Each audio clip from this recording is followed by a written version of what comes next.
उत्तराखंड चमोली और पिंडरी घाटी की मुख्य खबरों में आपका स्वागत है। मैं हूं राकेश सती। बढ़ते हैं आज की मुख्य खबरों में।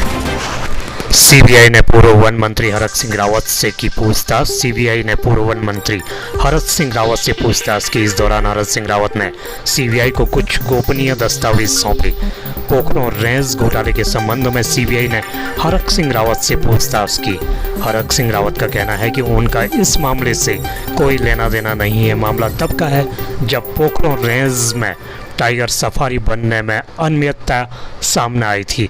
इसे लेकर के विजिलेंस ने मुकदमा दर्ज कर जांच शुरू किया था और पिछले साल अगस्त में विजिलेंस ने हरक सिंह रावत और उनके परिवार से जुड़े कुछ व्यापारिक प्रतिष्ठानों और एक शिक्षण संस्थान में छापा मारा था। इसके बाद जांच सीबीआई को सौंप दी गई। सीबीआई ने विजिलेंस की जांच में आए तथ्यों के बाद जांच शुरू की। देहरादून से लेकर कोटद्वार तक कई संस्थानों और कार्यालय में सीबीआई ने छापा मारा।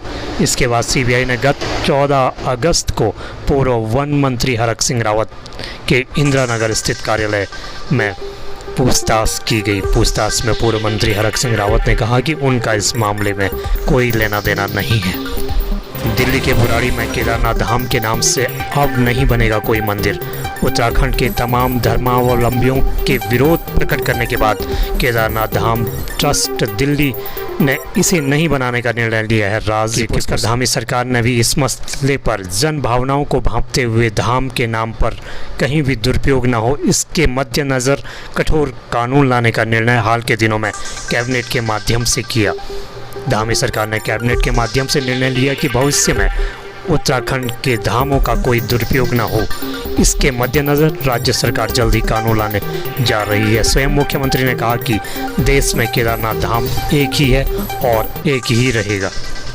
कांग्रेस के वरिष्ठ नेता और पूर्व मुख्यमंत्री हरीश रावत ने गैरसैंण में आहूत किए गए उत्तराखंड विधानसभा के मानसून सत्र पर गंभीर सवाल खड़े किए हैं। उन्होंने मांग की कि उत्तराखंड विधानसभा का सत्र दोबारा आहूत किया जाए। उन्होंने गैरसैंण में आयोजित 3 दिवसीय मानसून सत्र को महज औपचारिकता करार दिया है।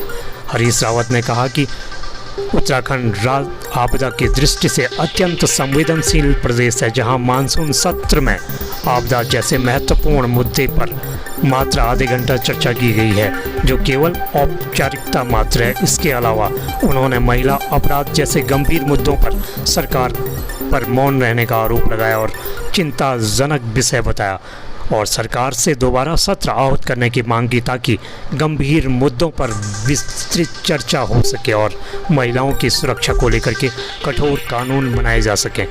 हरीश रावत ने सरकार पर आरोप लगाते हुए प्रदेश में विकास कार्यों में रोड मैप इंजीनियरों के द्वारा न करके ठेकेदारों द्वारा किए जाने की बात कही। उन्होंने कहा कि भाजपा सरकार ने गैरसैंण को स्थायी राजधानी बनाने का सपना दिखाया था, मगर आज इस दिशा में कोई ठोस कार्य नहीं हुआ है। उन्होंने दावा किया कि अगर 2027 में चुनाव में जनता कांग्रेस को जनमत देती है तो उत्तराखंड गैरसैंण की स्थायी राजधानी होगी।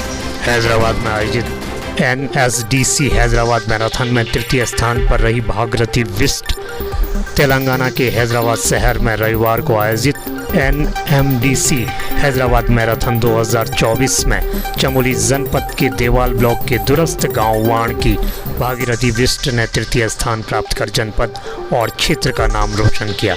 इस कार्यक्रम में तेलंगाना के मुख्यमंत्री रेवंत रेड्डी भी शामिल थे। 23 वर्षीय भागीरथी की इस उपलब्धि पर जनपद चमोली सहित देवाल क्षेत्र में खुशी का माहौल है। भागीरथी बिष्ट के कोच हिमालय सिरमौर निवासी अंतर्राष्ट्रीय एथलीट सुनील शर्मा ने बताया कि भागीरथी बिष्ट ने 42 किलोमीटर दौड़ 3 घंटे में पूरी कर तृतीय स्थान प्राप्त किया है, जिस पर भागीरथी को 2 लाख रुपए नगद प्रशस्ति पत्र और मेडल प्रदान किया गया। उन्होंने बताया कि इससे पूर्व भी पंजाब के अटारिया, अमृतसर और जम्मू कश्मीर ऋषिकेश मैराथन में भी भागीरथी ने प्रथम स्थान प्राप्त किया। गौरतलब है कि मैराथन गर्ल भागीरथी अपनी रफ्तार से दुनिया के फलक पर अपनी चमक बिखेरने के लिए कड़ी मेहनत कर रही हैं। चमोली जिले के अंतिम विकास खंड देवाल के वाण गांव में रहने वाली भागीरथी के संघर्ष और संसाधनों के अभाव में दौड़ का यह हुनर उन्हें विरासत में मिला। महज 3 वर्ष की उम्र में भागीरथी के पिता असमय मृत्यु हो गई थी, जिस कारण भागीरथी के पूरे परिवार पर दुखों का पहाड़ टूट पड़ा। जैसे तैसे पारिवारिक परिस्थितियों से लड़ते हुए होश संभाला, तभी से हार नहीं मानी और बताया कि पढ़ाई के साथ साथ घर का सारा काम करती हैं और अपने खेतों में हल वह खुद लगाती हैं। भागीरथी का मन बस एक सपना है कि एक दिन ओलंपिक में देश के लिए पदक जीते और अपने गांव, राज्य और देश का नाम रोशन करें। मोटर मार्ग खोले जाने हेतु तो विधायक को दिया ज्ञापन। नारायणबगड़ विकासखंड के परखाल सिलोड़ी मोटर मार्ग को खोले जाने की मांग को लेकर के 4 ग्राम सभाओं के लोगों ने नाराजगी जताते हुए क्षेत्रीय विधायक भोपाल राम टमटा को ज्ञापन प्रेषित किया। उन्होंने कहा कि 2 माह बाद भी उनका मोटर मार्ग नहीं खुल पाया है।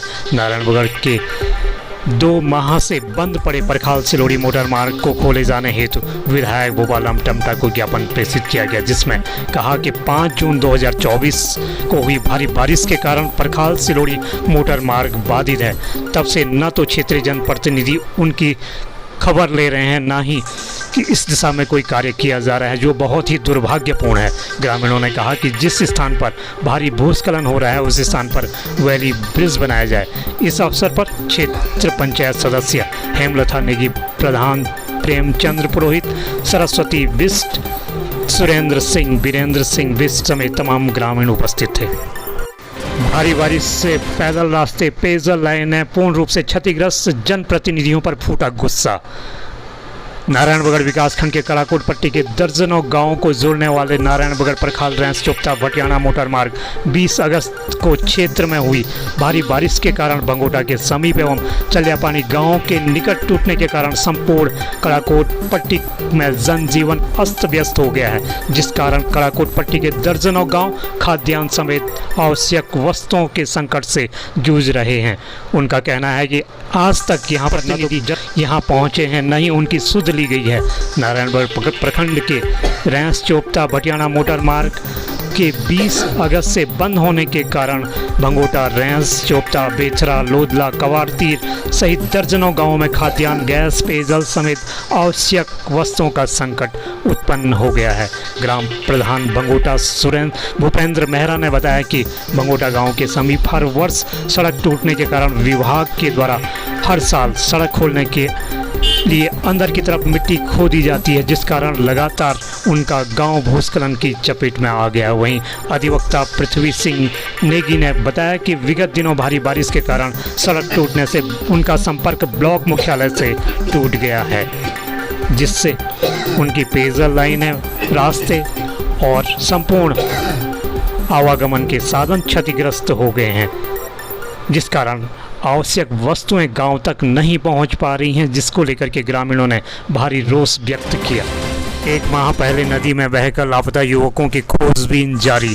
कनपया ग्वालदम राष्ट्रीय राजमार्ग पर 26 जुलाई को नलगांव और आमसोड़ के बीच भारी बारिश और बादल फटने के कारण पहाड़ी से आए मलबे की चपेट में आने से एक ट्रोला वाहन और 2 युवक पिंडर नदी में जा समाये, जिनकी आज तक खोजबीन जारी थी। शनिवार को आमसोड़ और वन विभाग की चौकी के समीप एक ट्रोला वाहन नदी के पार के किनारे पर पानी में कुछ दिखाई देने की सूचना पुलिस प्रशासन और ग्रामीणों को प्राप्त हुई और वे आमसोड़ पहुंचकर उसका जायजा लिया और दोनों युवकों का वाहन सहित मिलने की संभावना को देखते हुए रविवार को पुलिस, राजस्व विभाग, एसडीआरएफ की टीम ने भारी मशक्कत के बाद नदी किनारे स्थित उस स्थान पर पहुंचने में कामयाबी हासिल की, लेकिन नदी के भारी बहाव के चलते हुए वाहन का थोड़ा सा हिस्सा दिखने के अलावा कुछ नहीं दिखा।